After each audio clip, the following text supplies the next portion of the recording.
जी बिल्कुल, मौलाना फजलुर रहमान साहब का आज़ादी मार्च जो कि 2 दिन पहले कराची से स्टार्ट हुआ और वो रात गए लाहौर पहुंच गया था। आपको बताते चलूं कि शहर लाहौर में एंटर होते ही ठोकर न्याज बेग, उसके बाद चौक यतीम खाना, समनाबाद, चुबुर्जी और उसके बाद दाता दरबार चौक में भरपूर इस्तकबाल किया गया और कायदीन के साथ पूरा काफ़िला जब आज़ादी चौक पहुँचा तो यहाँ पर इन्होंने पड़ाव किया, रात गुजारी।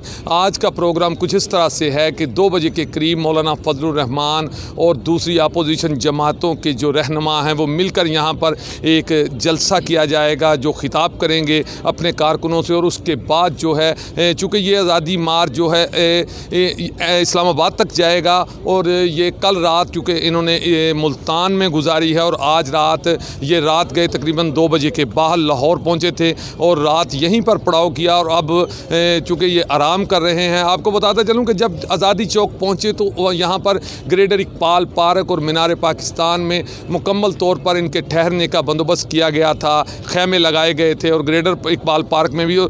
लेकिन दूसरी अहम बात आपको बताता चलूं कि हुकूमत पंजाब की तरफ से यहाँ पर मुकम्मल तौर पर कोई सिक्योरिटी के इंतज़ामात नज़र नहीं आ रहे। मैं यहाँ पर काफ़ी देर से मौजूद हूँ। यहाँ पर पुलिस की कोई पुलिस के जो आला अफसरान हैं ना तो मुझे मिले हैं, ना मैंने देखा है, ना किसी की ड्यूटियां लगाई गई हैं। चूँकि रोड पर ही पार्किंग की गई है। ये परदेसी लोग हैं, अपने काफ़िले के साथ यहाँ पर आए हैं और रात इन्होंने यहाँ पर पड़ाव किया है। यहाँ पर अब ये आराम कर रहे हैं। प्रोग्राम के मुताबिक 2 बजे जलसे के बाद मालूम ये हुआ है कि मौलाना फजलुर रहमान साहब के साथ अपोजिशन के रहनुमा जिनमें तो काफ़ी ज़्यादा जमायतें शामिल हैं, जिनमें पाकिस्तान मुस्लिम लीग नून के भी रहनुमा शामिल होंगे जो अपने कारकुनों से खिताब करेंगे। और उसके बाद प्रोग्राम के मुताबिक 3 साढ़े 3 बजे ये यहाँ से रवाना होंगे और इनका आखिरी पड़ाव चूँकि इस्लामाबाद है, इस्लामाबाद के लिए ये रवाना होंगे। बताया ये जा रहा है कि आज भी चूँकि अगर ये 3 बजे भी यहाँ से रवाना हुए, 4 बजे भी रवाना हुए तो इनका